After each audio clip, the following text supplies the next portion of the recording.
Shalom Bapak Ibu Saudara yang dikasihi Tuhan. Seri pengajaran hari ini berjudul Batin Kita Diuji. Saudara, saya ajak terlebih dahulu kita baca apa yang tertulis dalam Yeremia 11 ayat 20. Demikian, tetapi Tuhan semesta alam yang menghakimi dengan adil, yang menguji batin dan hati, biarlah aku melihat pembalasanmu terhadap mereka, sebab kepadamulah kuserahkan perkaraku. Yeremia 17 ayat 10. Aku, Tuhan, yang menyelidiki hati, yang menguji batin, untuk memberi balasan kepada setiap orang setimpal dengan tingkah langkahnya, setimpal dengan hasil perbuatannya. Sedangkan dalam Wahyu 2 ayat 23, dan anak-anaknya akan kumatikan dan semua jemaat akan mengetahui bahwa akulah yang menguji batin dan hati orang, dan bahwa aku akan membalaskan kepada kamu setiap orang menurut perbuatannya. Dari ayat-ayat itu kita tahu bahwa Allah menguji batin kita. Artinya batin kita diuji oleh Tuhan. Pertanyaannya, apakah Tuhan menguji batin nanti waktu kita sudah mati? Tentu tidak. Lalu kapan? Ya, pasti setiap hari. Karena Dia setia. Seperti bapak atau ibu yang sayang anak-anaknya, merawat mereka setiap hari, demikian juga Allah menguji batin kita pasti setiap hari. Masalahnya, apakah kita serius menghadap Dia untuk diuji batin kita? Tuhan menguji batin kita, saudara, bahkan setiap saat. Dan ketika langkah kita salah, Tuhan pasti akan beritahu. Pemahaman ini sangat terkait dengan yang namanya anugerah.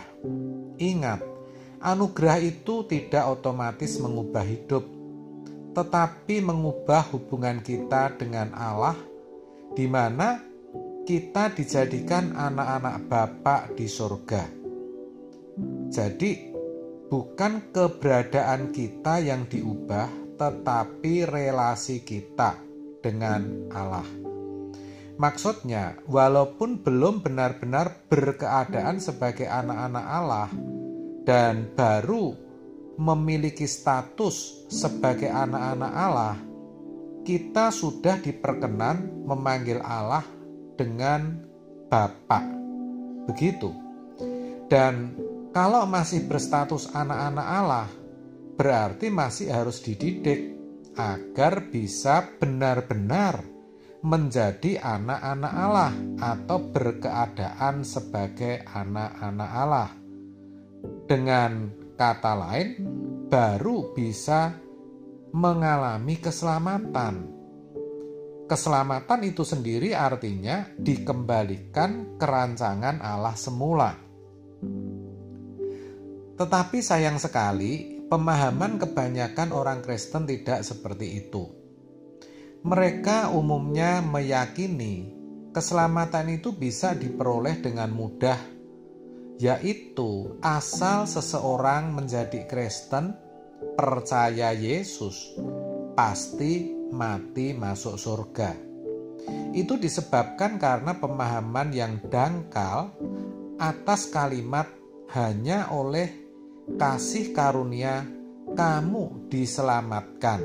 Efesus 2 ayat 8 bagian A. Saya katakan dangkal atau kurang tepat karena kalimat itu baru benar sebagian. Keselamatan bukan karena perbuatan baik, tentu 100% benar. Karena kalau Yesus tidak mati di kayu salib, maka mau sebaik apapun kita tetap binasa. Namun, kita harus belajar mengerti bahwa kematian Yesus tidak secara otomatis mengubah kodrat kita. Maka Tuhan Yesus berkata, "Jadikan semua bangsa muridku." Artinya, sekolah, belajarlah, bertumbuhlah, terimalah didikan Bapa, supaya kita boleh mengambil bagian dalam kekudusan Allah dan akhirnya bisa menjadi benar-benar anak Allah, benar-benar bisa dikembalikan ke rancangan Allah semula, alias bisa beroleh keselamatan. Maka setiap saat Tuhan menguji batin dan hati kita, dan untuk itu kita harus berurusan dengan Tuhan. Pertanyaannya, berapa banyak waktu yang kita gunakan untuk berurusan dengan Tuhan? Apa cukup dengan seminggu sekali kita pergi ke gereja? Tentu saja hal itu tidak cukup. Seluruh hidup kita harus kita arahkan untuk proses ini. Maka kita tidak bisa dan tidak boleh terikat oleh apapun dan siapapun juga. Dalam Lukas 14 ayat 33 dikatakan, "Demikian pula lah tiap-tiap orang di antara kamu yang tidak melepaskan dirinya dari segala miliknya tidak dapat menjadi muridku." Artinya tidak dapat dididik. Jadi kalau kita bisa menjadi murid Yesus, jadi umat pilihan, itu hal yang luar biasa. Karena tidak semua orang bisa menjadi umat pilihan. Hanya orang-orang yang terpilih saja. Itulah sebabnya kita harus serius berusaha mencari Tuhan, mengalami Tuhan secara real. Bukan hanya karena kita membaca Alkitab, mendengar khotbah atau kesaksian orang, tetapi karena kita sadar benar-benar membutuhkannya, sehingga kita benar-benar dapat mengalami perjumpaan dengan Allah. Tuhan itu memberi dirinya bagi kita tanpa batas.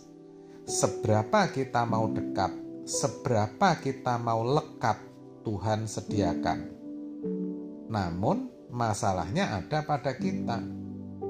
Saudara, satu hal harus kita mengerti, bahwa perjumpaan demi perjumpaan dengan Tuhan pasti membangun keintiman, kedekatan, kelekatan dengan Dia, dan akhirnya kita dapat menemukan frekuensi yang benar.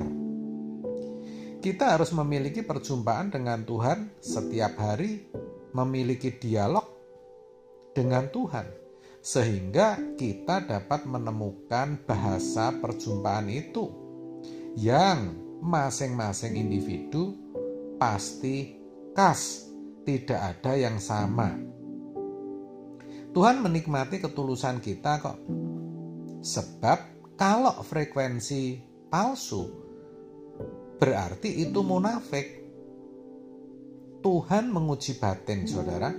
Apakah kita sungguh-sungguh mencari Dia atau munafik? Amin. Tuhan Yesus memberkati.